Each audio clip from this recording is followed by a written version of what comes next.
नखा खरदूषण के विध्वंस को देख करके रावण के पास गई और जा करके उनको प्रेरित किया। शूर्पणखा ने यह कहा कि आपको देश कोष की सुधि नहीं है। मदिरा पान करते हो, आप दिन रात सोते रहते हो। आपको ये भी पता नहीं कि आपके शत्रु आपके सिर पर आकर बैठ गए हैं। जिस राजा के पास नीति का अभाव हो, जो नीति को नहीं जानते हो, उस राजा का राज्य नष्ट हो जाता है। जिस धन से धर्म नहीं किया जाता है, वह धन नष्ट हो जाता है।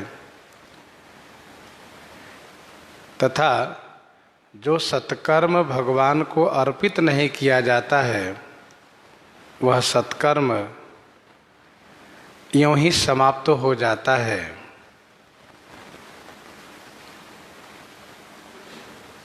विद्या पढ़ने के बाद विवेक प्राप्त नहीं किया तो वह व्यर्थ होता है और ये सभी श्रम फल है। ये सभी श्रम फल है। क्या क्या? तो बिना विवेक प्राप्त किए विद्या पढ़ना केवल श्रम मात्र रहा। भगवान को अर्पित किए बिना सत्कर्म कर लेना यह श्रम मात्र रहा। और बिना धर्म किए धन और बिना नीति के राज्य प्राप्त कर लिए तो वह केवल श्रम फल रहा। ये सभी नष्ट हो जाते हैं। इस पंक्ति में 3 क्रिया है। श्रम फल पढ़े किए और पाए। पढ़े विद्या के साथ, किए शब्द है, किए क्रिया है सत्कर्म के साथ, और पाए क्रिया है धन और राज्य के साथ।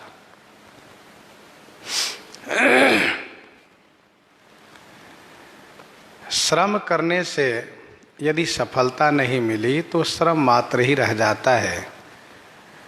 उस व्यक्ति को असंतोष प्राप्त होता है।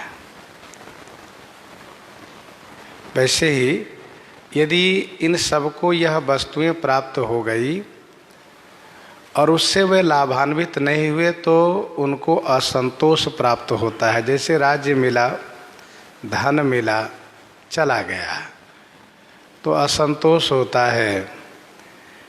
राज्य मिला, धन मिला, चला क्यों गया? क्योंकि उसके पास नीति का अभाव था।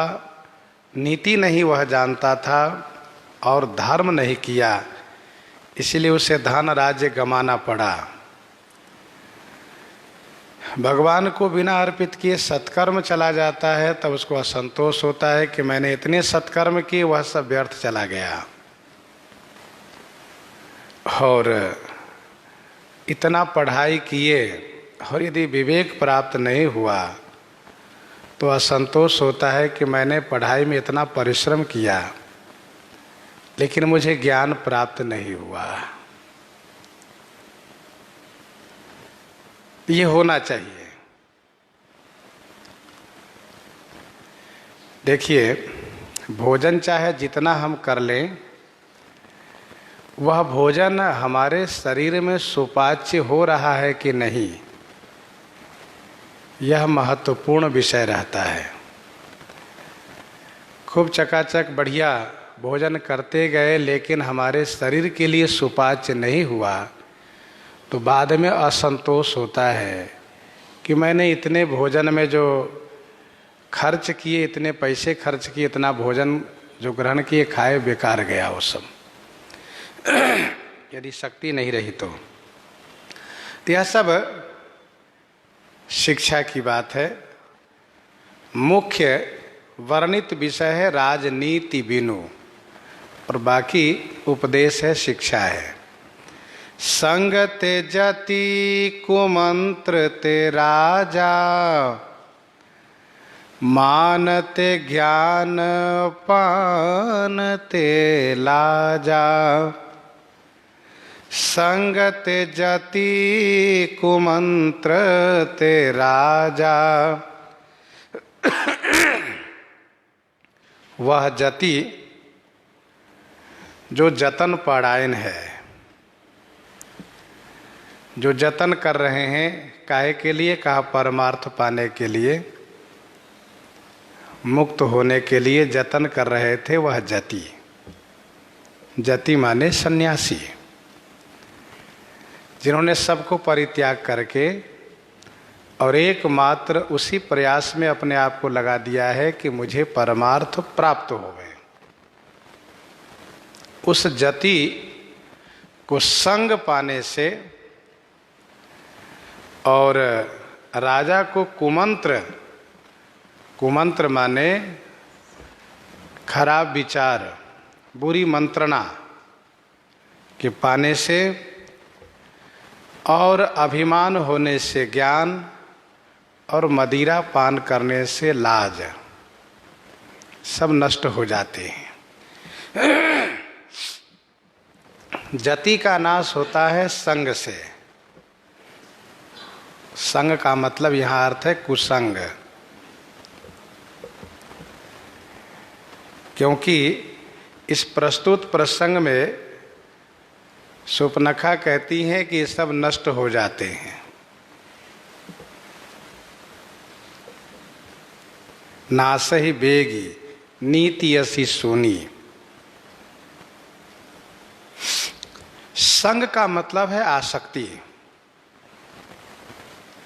गीता जी के दूसरे अध्याय के 62 और 63 श्लोक में भगवान श्री कृष्ण कहते हैं, संगात संजायते कामः, कामात् क्रोधो भिजायते, क्रोधाद भवति सम्मोह, सम्मोहात् स्मृति विभ्रमः, स्मृति भ्रंशाद बुद्धिनाशो, बुद्धिनाशात् प्रणश्यति। उसका नाश हो जाता है। संग माने आसक्ति। आसक्ति जब अपनी पराकाष्ठा पर हो तो काम उत्पन्न होता है। संगात संजायते कामः, और उस काम में अवरोध होने से क्रोध उत्पन्न होता है। कामात् क्रोधो भिजायते, और क्रोध होने से स्मृति नष्ट होती है। स्मृति नष्ट होती है। क्रोध होने से सम्मोह, मोह प्राप्त होता है, और मोह होने से स्मृति नष्ट होती है, और स्मृति नष्ट होने से उसका विनाश हो जाता है।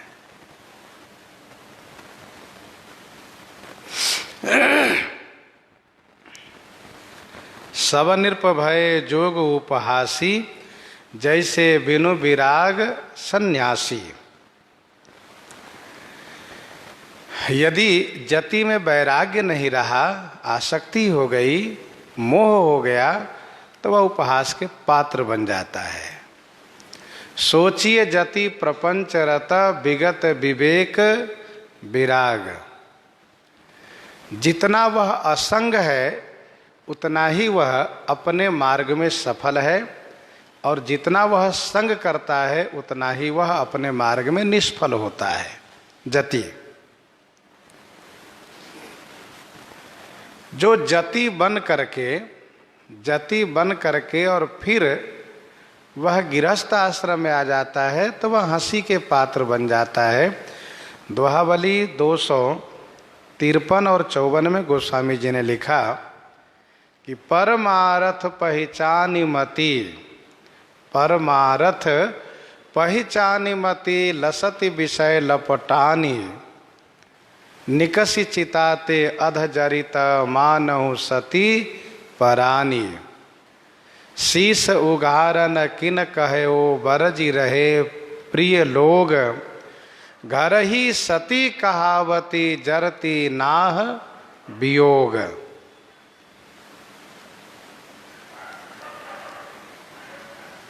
परमार्थ पहचान मति, जो परमार्थ पथ पर आरूढ़ होकर के और फिर जब पीछे वापस होता है तो उसको कहते हैं आरूढ़ पतित, ऊपर जाकर के नीचे गिरा।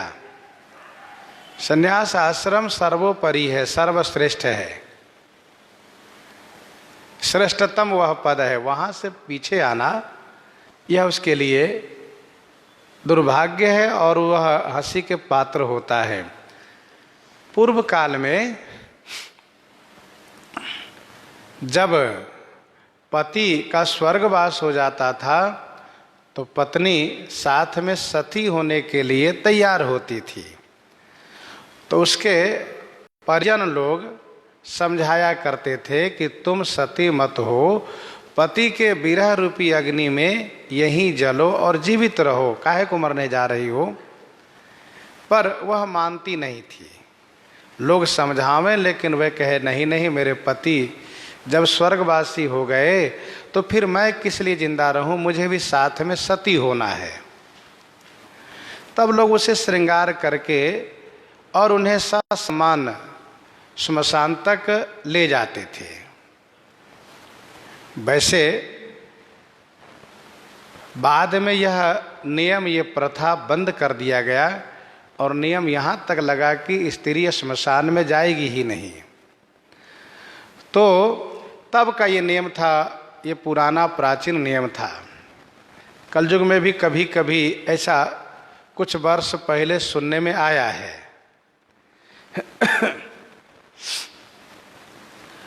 जब वह चिता की आग को देखती थी और उस चिता में आरूढ़ होकर के फिर उस चिता से भाग जाती थी तो लोग उसे हंसी करते थे।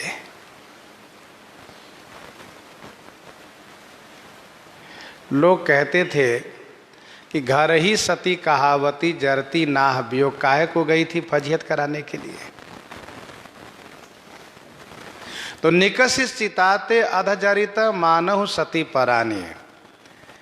अब उस उत्साह में उमंग में चिता पर तो आरूढ़ हो गई, चिता पर चढ़ गई, लेकिन जब थोड़ा जला शरीर तो ताप लगा और जलने से वह भाग करके घर आ गई। निकसिस चिताते अधजरित मानव सती परानी।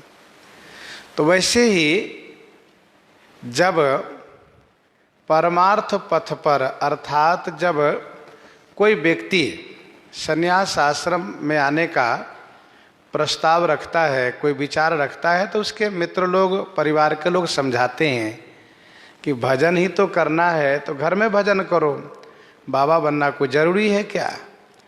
तब वह व्यक्ति ये कहता है नहीं नहीं, मुझे तो बाबा ही बनना है, मुझे बाबा बन के ही रहना है, यहाँ नहीं रहना है घर में। और जब बाबा में जब गए, बाबा बन गए, वैराग्य उतना मजबूत रहा नहीं और जब वहाँ पर धक्का सहने को मिला, जब तमाम तरह के अपमान का सामना करना पड़ा और फिर मन जब विषय की ओर आकर्षित हुआ तो वह घर में जाता है, गांव में जाता है, तो लोग, उसके मित्र लोग उपहास करते हैं कि तब हम पहले कह रहे थे कि तुम बाबा जी मत बनो, घर में ही रहो, तो बाबा जी बनने चले गए, अब काहे नहीं बाबा जी में ठहरे, क्यों आ गए। तो संग ते जति है। संग का मतलब यह हुआ आसक्ति। आसक्ति होने से, कुसंगति होने से, आसक्ति होने से जति का नाश होता है। और कुमंत्र ते राजा, कुमंत्रणा से राजा का नाश होता है, अर्थात बुरी मंत्रणा, बुरी सलाह जब उसको प्राप्त होता है तो वह नष्ट हो जाता है। जैसे कि रावण के मंत्री लोग उनको कुमंत्रणा देते हैं। सचिव वैद गुरु तीनि जो प्रिय बोलहि भय आस, राज धर्म तन तेनि कर होई बेगहि नास।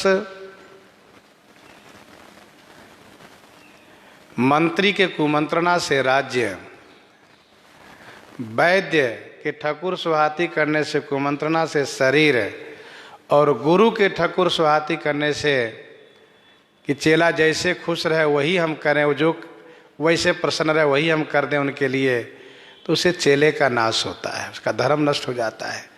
सचिव वैद गुरु तीन जो प्रिय बोल ही भयास राज धर्म, राजा का राज्य, चेले का धर्म, और उस व्यक्ति का शरीर नष्ट हो जाता है जिनको ये तीनों कुमंत्रणा देते हैं, ठकुर सुहाती करते हैं। कहीं सचिव सठ ठकुर सुहाती, नाथनपुर आव यही भांति। तो कुमंत्रणा से राजा का राज्य नष्ट हो जाता है। मानते ज्ञान, अभिमान होने से ज्ञान नष्ट हो जाता है। यदि यह अभिमान हो जाए कि हम तो ज्ञानी हैं, हम बड़े समझदार हैं और बाकी सब मूर्ख है, यह विचार मन में निश्चय होने से ज्ञान कमजोर पड़ जाता है, ज्ञान धीरे धीरे नष्ट हो जाता है। ज्ञान मान जहाँ एक नाही, जहाँ किसी प्रकार से कोई अभिमान न हो वहाँ ज्ञान टिक पाता है, ठहर पाता है, और जहाँ अभिमान हुआ कि ज्ञान धीरे धीरे करके समाप्त हो जाता है। मानते ज्ञान और पानते लाजा, मदिरा पीने वाले लोग बिल्कुल निर्लज्ज हो जाते हैं। आप कभी कहीं देखिएगा शराबी लोग कहीं रोड किनारे पड़े होंगे, किस दुर्दशा बुरी दशा में पड़े रहते हैं, चाहे ट्रेन में चाहे रास्ते में कहीं भी, ये वहीं लुढ़के रहते हैं। उसको लगता है कि हम सो रहे हैं खूब ठाठ से, पर उसकी बड़ी दुर्गति रहती है, तो निर्लज्ज हो जाता है वह। सुप न खा कई गति तुम देखी, तदपि हृदय नहीं लाज बिसेखी। प्रीति प्रणय बिनु मद ते गुनी, नासहि बेगी नीति असी सुनी। प्रीति प्रणय बिनु मद ते गुनी, प्रीति प्रणय बिनु मदते गुनी। प्रणय के बिना प्रीति, और मद माने घमंड होने से गुनी। नासहि बेगी नीति असी सुनी, बेगी माने शीघ्र ये सब नष्ट हो जाते हैं, ऐसी नीति हमने सुनी है।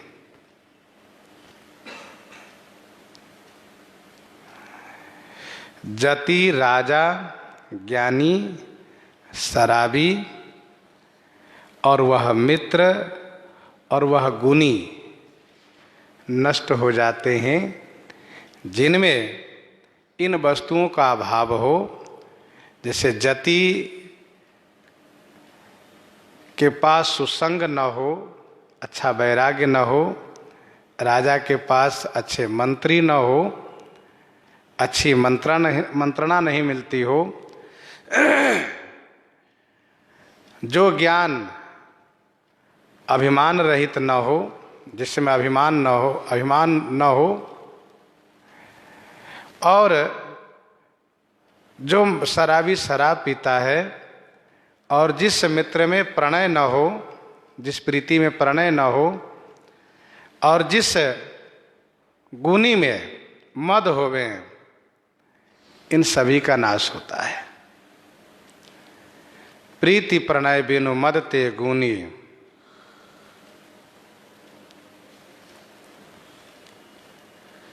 प्रणय का अर्थ होता है विशेष रूप से नम्रता, विशेष रूप से विनम्रता। और विनम्रता का मतलब यह है कि अपने प्रेमी के प्रति सम्मान भाव, अपने मित्र के प्रति आदर भाव। क्योंकि जिस व्यक्ति को जिनके प्रति प्रेम होता है उससे वह सम्मान चाहता है, उससे वह आदर चाहता है। और कोई उसको आदर करे या न करे, लेकिन उसका प्रेमी जब उसको सम्मान देता है, आदर देता है, तो उसका मन बड़ा प्रसन्न रहता है कि मेरे प्रेमी मुझको सम्मान देता है। तो प्रीति चाहे जहाँ भी जिनसे प्रीति होती हो, उस प्रीति में प्रणय होना चाहिए। प्रणय माने प्रकर्षेण नम्रता होनी चाहिए, प्रकर्षेण नम्रता। जिस प्रीति में प्रणय नहीं है वह प्रीति बहुत दिन चल नहीं सकती है, वह प्रीति खंडित हो जाती है, कलह के रूप में परिवर्तित हो जाती है। मान लीजिए पति और पत्नी की प्रीति है, उसमें भी प्रणय होना चाहिए। भाई भाई की प्रीति हो, उसमें प्रणय होना चाहिए। पिता पुत्र की प्रीति है, उसमें प्रणय होना चाहिए। गुरु शिष्य की प्रीति है, उसमें प्रणय होना चाहिए। स्वामी सेवक की प्रीति है, उसमें प्रणय होना चाहिए। श्री लक्ष्मण जी सरकार के चरण चिन्हों को बचा करके अपना पांव रखते हैं। श्री लक्ष्मण जी रास्ते में चलते समय में श्री सीताराम जी के चरण चिन्हों को बचा करके अपना पांव रखते हैं। ये इनका प्रणय है। श्री सीताराम जी श्री लक्ष्मण जी को कितना दुलराते हैं। जोग वही प्रभु सिय लखन ही कैसे, पलक बिलोचन गोलक जैसे। ये प्रणय है। अर्थात एक छोटे और बड़े की मर्यादा रहनी चाहिए, अच्छी बात है, लेकिन प्रणय सभी प्रीति में चाहिए। बिना प्रणय के प्रीति ठहर नहीं सकती है। तो प्रकर्षेण नम्रता। और प्रीति में सबसे बड़ी बात यह होनी चाहिए कि मैं आपका हूं, आप मेरे हो। जो मेरा है वह तुम्हारा है, तुम्हारा है वह मेरा है। यह भाव होना चाहिए प्रीति में। श्री विभीषण जी महाराज श्री रघुनाथ जी से कहते हैं, सरकार देश कोश मंदिर संपदा, यह देश कोश मंदिर संपदा, देव कृपाल कपिन कहूं मुदा। सरकार ये सब बंदर को दीजिए, बानरी सेना को सब दीजिए, सहर्ष दीजिए। देश कोश मंदिर संपदा, देव कृपाल कपिन कहूं मुदा। और सब विधि नाथ मोहि अपनाइए, सब प्रकार से मुझे अपना लीजिए। सरकार कहते हैं कि विभीषण तोर कोश गृह मोर सब, सत्य वचन सुनु भ्रात। तोर कोश गृह मोर सब, ये सब मेरा है। विभीषण जी के कहने का अभिप्राय यह था कि विजयी सेना उस राज्य कोष को लूटती है और उसमें से अपने मन के अनुकूल वस्तुओं को प्राप्त करके, वस्तुओं को लेकर के वह सेना अपने घर जाती है और उस वस्तुओं को बहुत संभाल के वह सेना रखती है कि मैंने वहाँ पर विजय किया था तो वहाँ से लूट करके इस वस्तु को लाया है। तो सेना के जो आदमी होते हैं, सेना के जो व्यक्ति होते हैं, सैनिक होते हैं, वह विजयी होने के बाद वहाँ से पुरस्कृत, तो पुरस्कृत का मतलब कैसे, तो जिस राज्य को वह जीतते हैं वहाँ से वह लूट करके सामान लेकर आते हैं।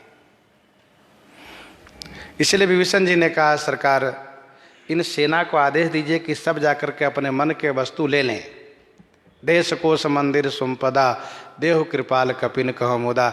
सरकार कहते हैं जब हम इसको शत्रु का राज्य समझेंगे तब तो ऐसा कार्य करेंगे। मैंने पहले ही आपको राजा बना दिया है और ये सब मेरा है, तुम्हारा मेरा है, मेरा तुम्हारा है। तोर कोश गृह मोर सब, सत्य वचन सुनु भ्रात। तो श्री विभीषण जी महाराज बड़े आनंदित हो जाते हैं। कहने का भाव प्रीति प्रणय बिनु, प्रीति में प्रणय होना चाहिए। प्रणय अर्थात प्रकर्षेण नम्रता हो, बहुत नम्रता हो, बहुत विनम्रता हो और बहुत सम्मान भाव हो, आदर भाव हो।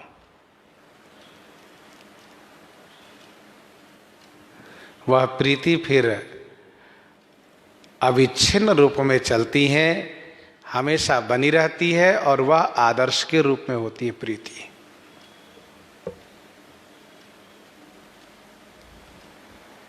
मदते गुणी, मद होने से गुणी का नाश होता है।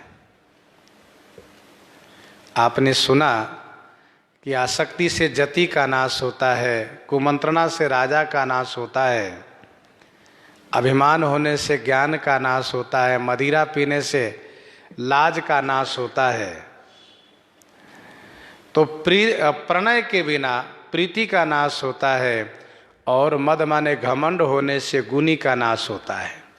जैसे कोई बहुत बढ़िया गुणी है, गुणवान व्यक्ति है, कलाकार है, चाहे वो जिस दृष्टि से जिस संदर्भ में वह गुणी है, लेकिन यदि उसको मद हो गया कि हम ही गुणवान है, और यदि कोई व्यक्ति उनसे कुछ बात करना चाहे तो वह बड़े घमंड में बात करता है और कुछ बताना नहीं चाहता है, उस संदर्भ में कुछ सिखाना नहीं चाहता है, तो उसका वह गुण समाप्त हो जाता है।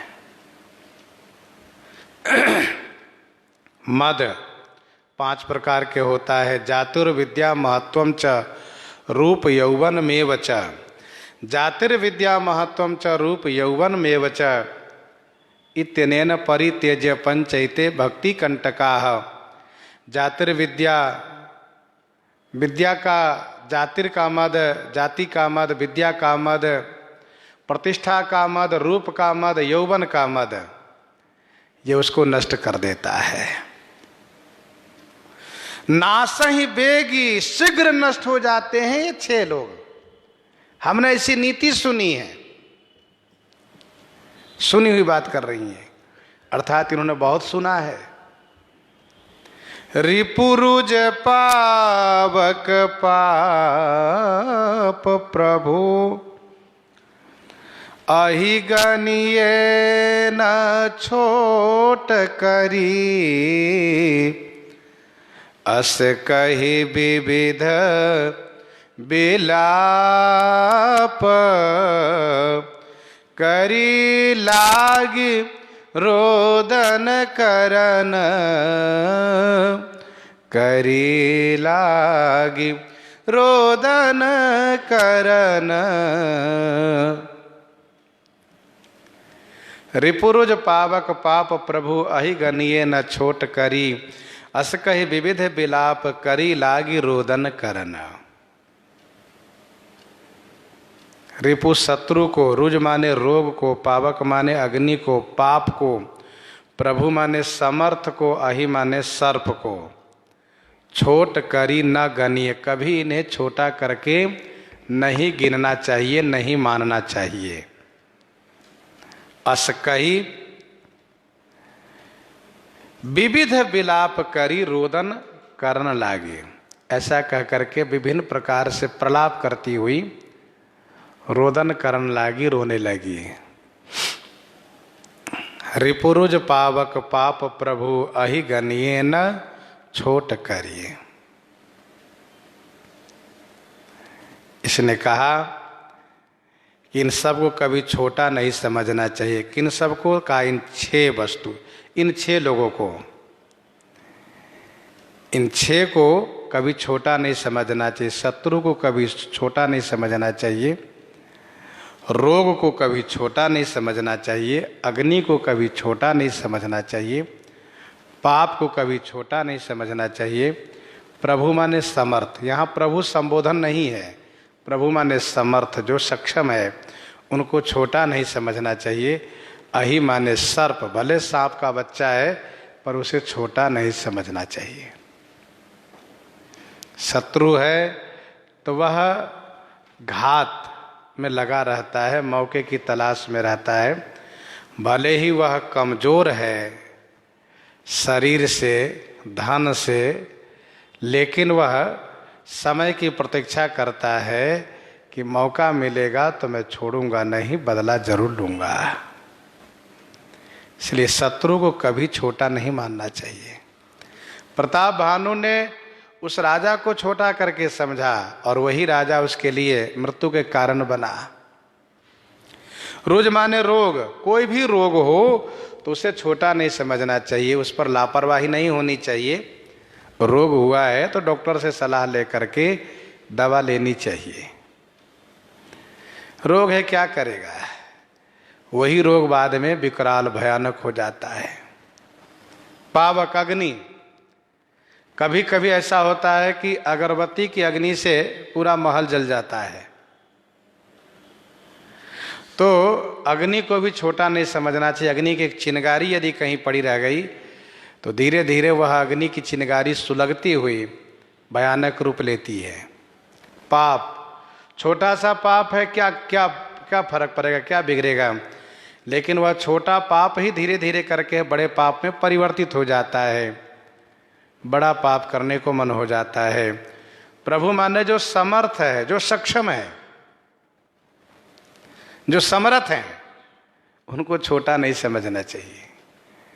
कभी भी वे अपनी शक्ति का प्रयोग कर सकते हैं। और अहि माने सर्प,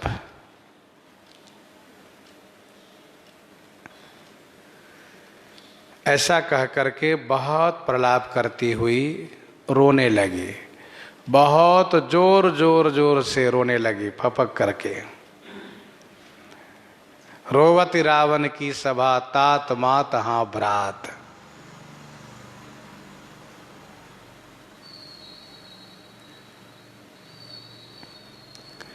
सभा माझ परे व्याकुल, बहु प्रकार कह रोई। तो ही जियत दस कंधर, मोरी की असी गति होई। मोरी की असी गति होई। सभा माझ परि व्याकुल, बहु प्रकार कह रोई। सभा माझ माने सभा के मध्य में, व्याकुल परी हुई, बहुत प्रकार से रोती हुई कहने लगी कि दस कंधर तो ही जियत, मोही असी गति होई की। गोस्वामी जी ने कहा कि वह सुपनखा सभा के मध्य में व्याकुल परी हुई, बहुत प्रकार से रोती हुई, इस प्रकार से कही क्या, अरे वो दस कंधर, 10 सिर वाला, 10 कंधा वाला, तुम्हारे जीते जी मोरी की 80 गति, यों कहती हुई अपने चेहरे के पर्दे को हटा दिया, अर्थात उस शोणित से भिगा हुआ, रक्त से भिगा हुआ उस आंचल को अपने सिर से नीचे की ओर गिरा दिया।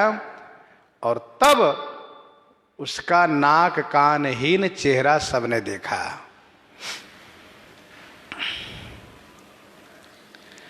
रामज्ञा प्रश्न के अनुसार तो बिनु पहचान लंकपति, सभा समय ते ही काल, क्योंकि काल की मूर्ति कालिका, ये काल की साक्षात मूर्ति है। ये काल रूप विकराल, काल की मूर्ति कालिका, काल रूप विकराल, बिनु पहचान लंकपति। जब इसने भाषण देना शुरू किया, बोलना शुरू किया, तो वैसे भी इसकी नाक कट गई है, तो बोलने में और पीड़ित भी है, व्यथित है, खरदूषण मारे गए हैं, आवाज ठीक से पहचान में नहीं आ रही थी, और वैसे भी भयंकर कालिका के समान देख रही थी, जैसे काली रक्त से सराबोर हो, भीगी हुई हो, उसी प्रकार से काल की मूर्ति कालिका, काल रूप विकराल। लेकिन किसी ने पहचाना नहीं कि कौन है ये, और इसका कारण ये था कि वह अपने आंचल से सिर को, चेहरे को ढक रखी थी, मुख को ढक रखी थी। और जब इसने ये कहा कि तो ही जिय 10 कंधर, मोरी की 80 गति हुई, इस प्रकार से कह करके जब उसने अपने आंचल को हटाया है चेहरे के ऊपर से, तब सबने पहचाना कि अरे सुपनखा, सुपनखा, इसकी ऐसी दशा हो गई। इसका मतलब कोई बहुत बड़ा वीर पैदा हो गया है। भाई इनके साथ इस तरह से दुर्व्यवहार करने वाला कोई है शक्तिशाली।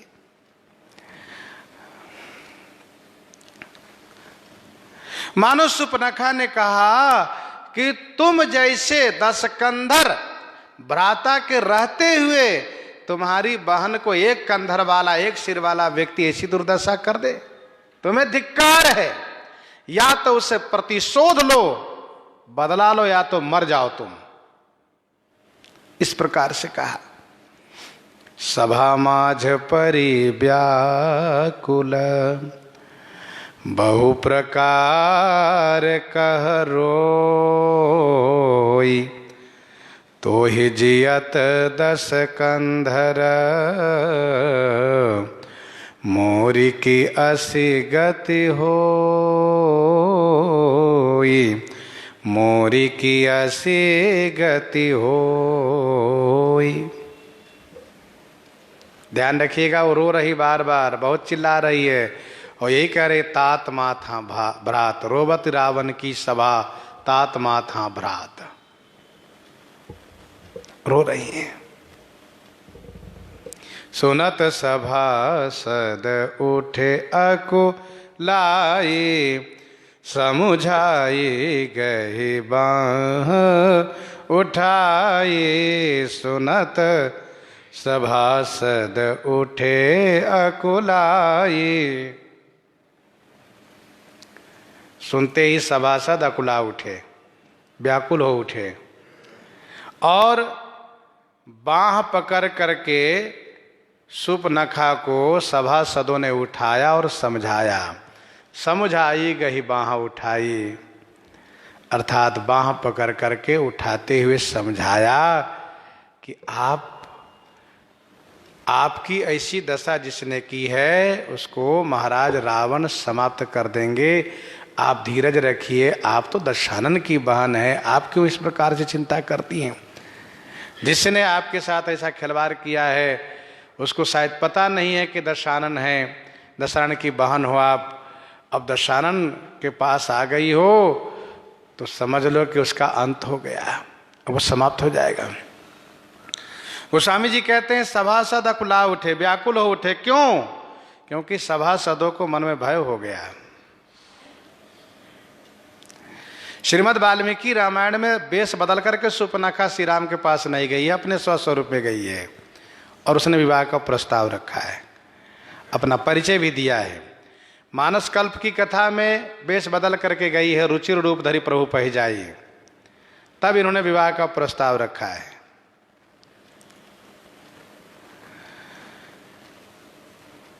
तो श्रीमद् वाल्मीकि रामायण कल्प की कथा में तो उसने खुद परिचय दिया है, लेकिन मानस कल्प की कथा में श्री राम जी स्वयं जान जाते हैं, लक्ष्मण जी जान जाते हैं ये शत्रु की बहन है, और फिर अपने स्वस्वरूप में तब आई है जब श्री सीता जी को खाने के लिए दौड़ी है। तो सुनत सभासद उठे अकुलाई, घबरा गए कि जिसने इनको नकटी बुच्ची किया है, नाक कान काटा है, वह अवश्य कोई न कोई शक्तिशाली है, सामर्थ्यवान है। कोई साधारण दशरथ की बहन के साथ ऐसा दुस्साहस नहीं कर सकता। रावण नाम जगत जस जाना, लोक जाके बंदी खाना। रावण नाम जगत जस जाना, लोक जाके बंदी खाना।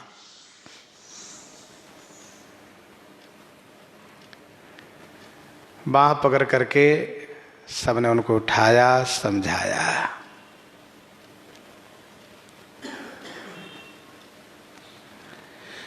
कह लंकेश कहसी निज बाता, केहि तब नासा काननि पाता।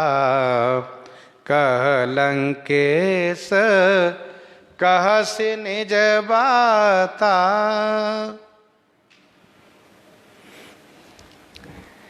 वैसे रावण राक्षस है और इसके यहाँ मर्यादा का अभाव है। रावण की बहन है लेकिन उसको बाँह पकड़ के सभासद उठाते हैं और रावण उसी अपने आसन से, सिंहासन से ही पूछता है, कह लंकेश कहसि निज बाता। लंकेश ने कहा तुम अपनी बात कहो। अब तक सुपनखा किसकी बात कह रही थी? तो इसका उत्तर यह है कि यह तो अब तक उपदेश की बात कर रही थी, इधर उधर की बात कर रही थी, डांट फटकार लगा रही थी। अब तक रावण को डांट फटकार लगा रही थी, उपदेश कर रही थी, अपनी बात नहीं बताई है कि मेरी ऐसी दशा किसने की है। इसलिए रावण ने कहा, कह लंकेश कहसि निज बाता। लंकेश ने पूछा, अपनी बात कहो। के तब नासा कान निपाता, तुम्हारे नाक कान को किसने काटा है? के तब नासा कान निपाता,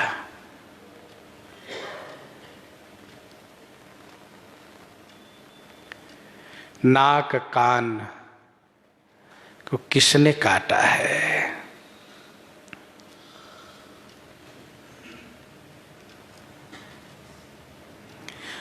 तब सुपनखा बोली,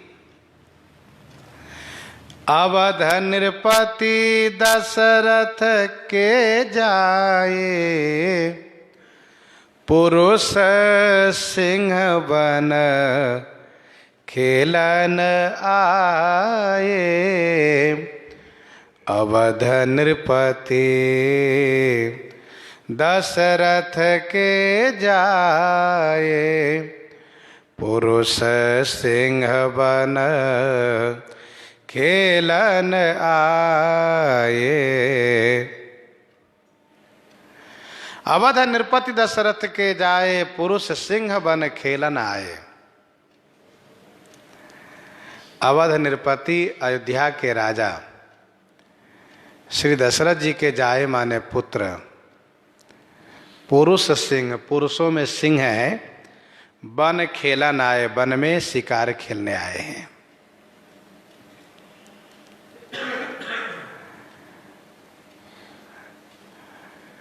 अवध नृपति दशरथ के जाए। सुपनखा ने सब परिचय कैसे जाना? तो इसका उत्तर यह है कि इसने सुना है सब। प्रभु समरथ कौशलपुर राजा, जो कछु करहि उन्हीं सब छाजा, श्री लक्ष्मण जी ने कहा।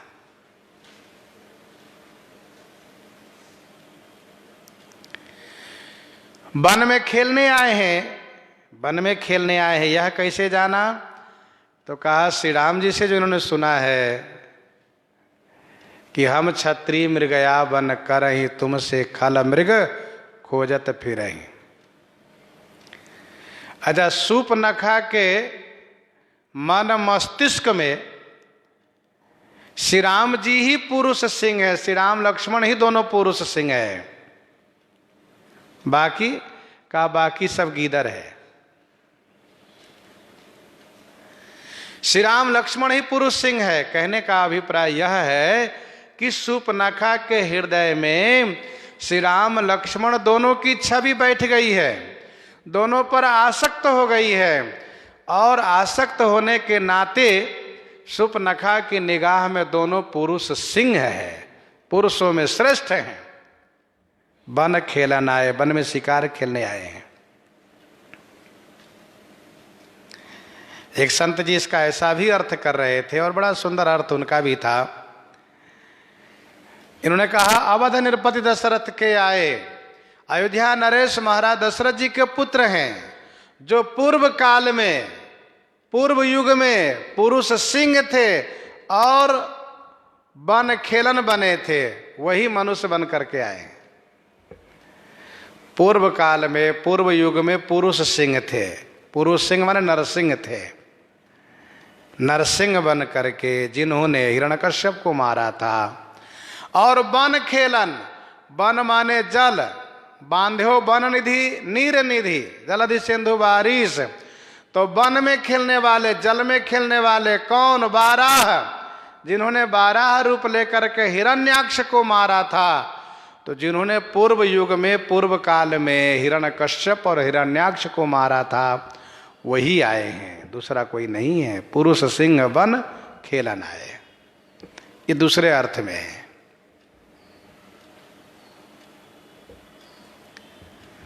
समुझि परे मोहि उनकै करनी, रहित निशाचर करिहहि धरनी।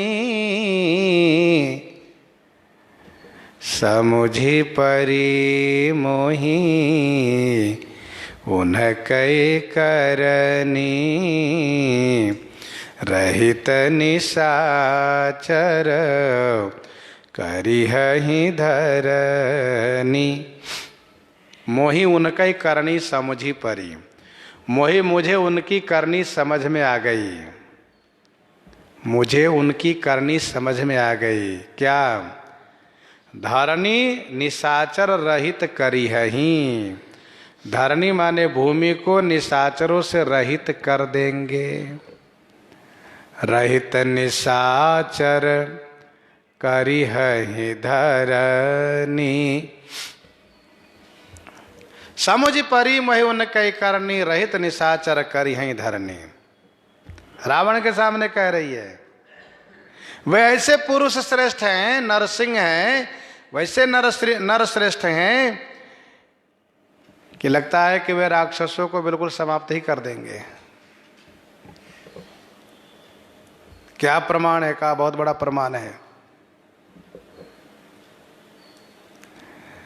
जो खरदूषण को सेना सहित पलक झपकते मार दिए, उनके लिए इन राक्षसों को मारना कौन सी बड़ी बात है।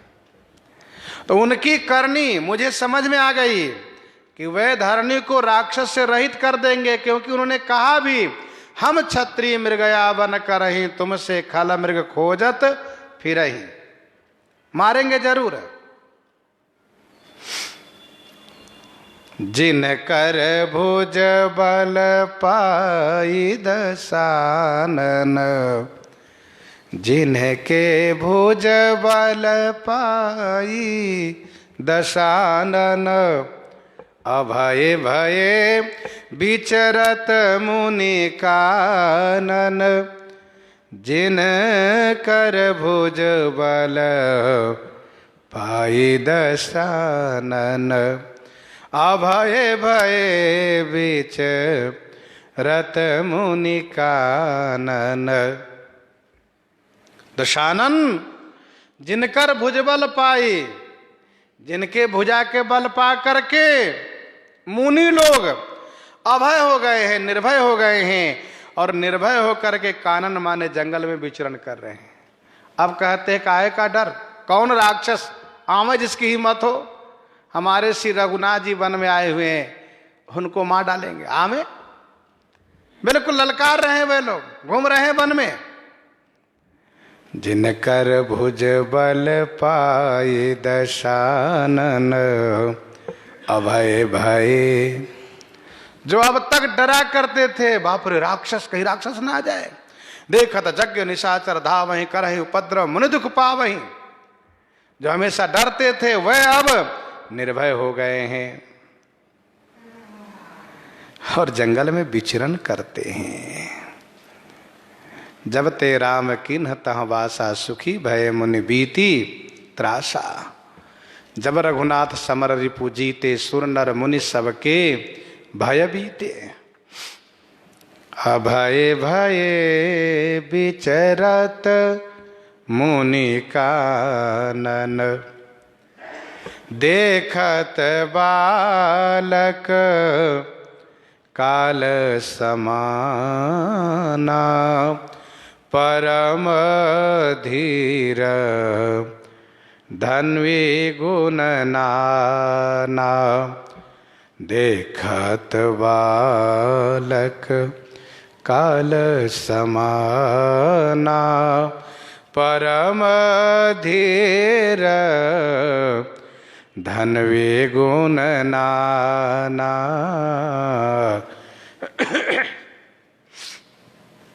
देखत बालक काल समाना, देखने में वे बालक हैं पर हैं काल के समान। देखने में बालक हैं पर हैं काल के समान। परम धीर धनवी गुण नाना। परम धीर हैं, धनवी धनुर्धर हैं, नाना गुण अनेक गुण से संपन्न हैं। रावण ने पूछा है कि तुम्हारी ऐसी दशा किसने की है?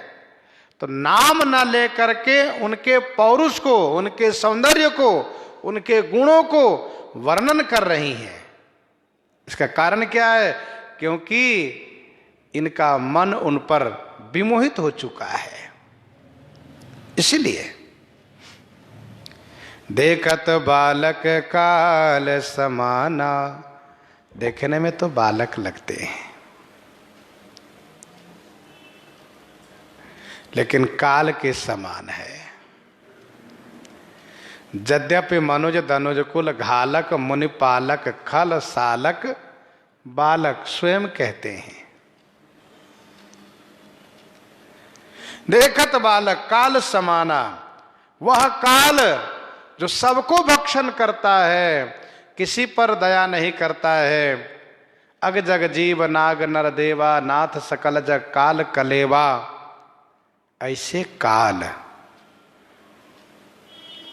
ऐसे जो काल है, उन काल के भी काल है। तात राम नहीं नर भूपाला, तात राम नहीं नर भूपाला, भुवनेश्वर कालहु कर काला।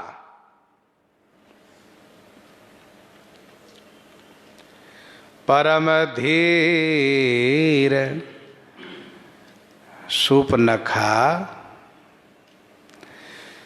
जब खरदूषण भाई को ससैन्य बुलाकर लेकर आई और सभी राक्षसों ने श्री राम जी को घेर लिया, तब भी सूपनखा ने देखा कि श्री राम जी प्रसन्न हैं, तब भी वे डरे नहीं हैं। सेना के बीच में भी वे अधीर नहीं हुए, घबराए नहीं। इसलिए कहा परम धीर। और धनवी, धनवी इसलिए कहा क्योंकि उसने देखा है किस प्रकार से श्री राम जी धनुष पर बाण का संधान करते हैं और चलाते हैं। बहुत फुर्ती में, समझ में नहीं आता कब तरकस से बाण निकाले और कब धनुष पर रखे, कब चला दिए। केवल बाण चलता हुआ दिखता है। कह कौशलाधीश दो भ्राता, धनवी सकल लोक विख्याता। कुशल धनुर्धर हैं, अनेक सद्गुणों से संपन्न हैं। अतुलित बल प्रताप दो भ्राता, खल बधरत सुर मुनि सुखदाता। अतुलित बल प्रताप दो भ्राता। अतुलित बल प्रताप दो भ्राता, दो भ्राता अतुलित बल प्रताप। दो भ्राता, उन दोनों भाइयों में अतुलनीय बल, अतुलनीय प्रताप है, पराक्रम है। खल बध रत। अच्छा, सूपनखा भी इस बात को कहती है कि आप सब, हम सब खल है, निशिचर है। कहा रहित निशाचर कर ही धरणी। फिर कहा खल बध रत, हम सब खल हैं। भाई, जो व्यक्ति जो कर्म करता है उसको अंदर से आवाज आती है कि हम अमुक हैं। जब दुर्जनता वाला काम कर रहे हैं तो सज्जन कहां से बनेंगे। खल बध रत सुर मुनि सुखदाता, अतुलित बल प्रताप दो भ्राता। अतुलनीय बल है, अतुलनीय प्रताप है दोनों भाई में।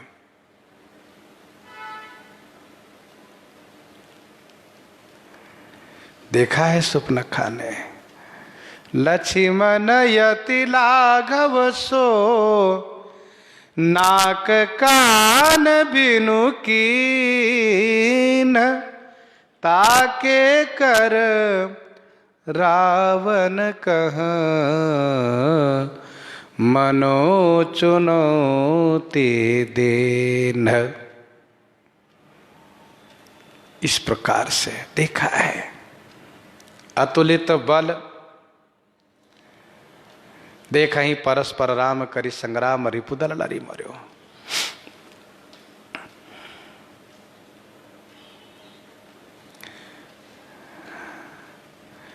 प्रताप, वह प्रताप जो परोक्ष में अपना प्रभाव दिखाता हो, वह प्रताप। वीर का वह प्रताप होता है कि वीर वहां है नहीं, लेकिन उसका प्रताप, उसका प्रभाव ऐसा दिखता है कि लगता हो कि वह यही है। जाके कीरति नाम सुनी होत शत्रुरताप, जाके कीरति नाम सुनी होत शत्रुरताप, जग डेरात सब आपुहि कहिए तासु प्रताप। जग डेरात सब आपुहि कहिए तासु प्रताप। ये प्रताप, जिनकी कीरति, जिनके नाम सुनकर के ही डर लग जाता हो, भयभीत हो जाता हो शत्रु।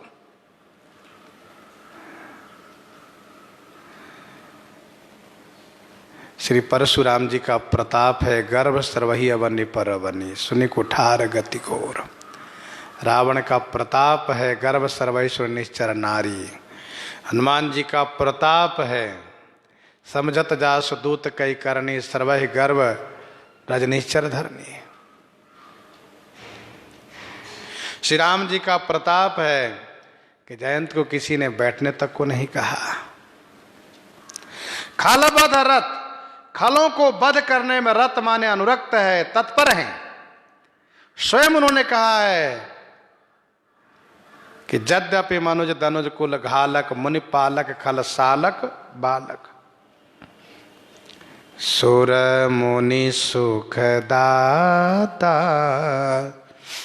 सुर देवता और मुनि को सुख देने वाले हैं। शोभा धाम राम अस नाम, तिनके संग नारी एक श्यामा। शोभा धाम राम अस नामा। परिचय देने में क्या कहा? शोभा धाम। श्री राम जी की सुंदरता ने सुपनखा के हृदय में अपना स्थान बना लिया है। शोभा धाम राम अस नामा, तिनके संग नारी एक श्यामा। श्रीमद् वाल्मीकि रामायण में रावण ने फटकारा है कि तुम इधर उधर की बातें बहुत बोल रही हो, तुम शत्रु का नाम क्यों नहीं बताती हो? और फिर जब उसने बताया तब भी श्री राम जी की सुंदरता को, पराक्रम को, गुणों को वर्णन करती हुई बताया। तरुणो रूप संपन्नो सुकुमारो महाबलो, पुंडरीक विशालाक्षौ चीर कृष्ण जिनांबरो। फल मूलासिनो दांतो तापसो ब्रह्मचारिणो, पुत्रौ दशरथस्य तो भ्रातरौ राम लक्ष्मणौ। यह परिचय दिया है। तरुणो रूप संपन्नो सुकुमारो महाबलो, पुंडरीक विशालाक्षौ चीर कृष्ण जिनांबरो, फल मूलासिनो दांतो तापसौ ब्रह्मचारिणो, पुत्रौ दशरथस्य तो भ्रातरौ राम लक्ष्मणौ। श्री राम जी का नाम लिया, फिर किशोरी जी के बारे में कहा और फिर कहा कि उनके भाई ने मेरा नाक कान काटा है। सुपनखा बता रही प्रसंग को हम आप यहीं प्रहृदयांगम करते हैं। आइए श्रवण करते हैं। श्री विनय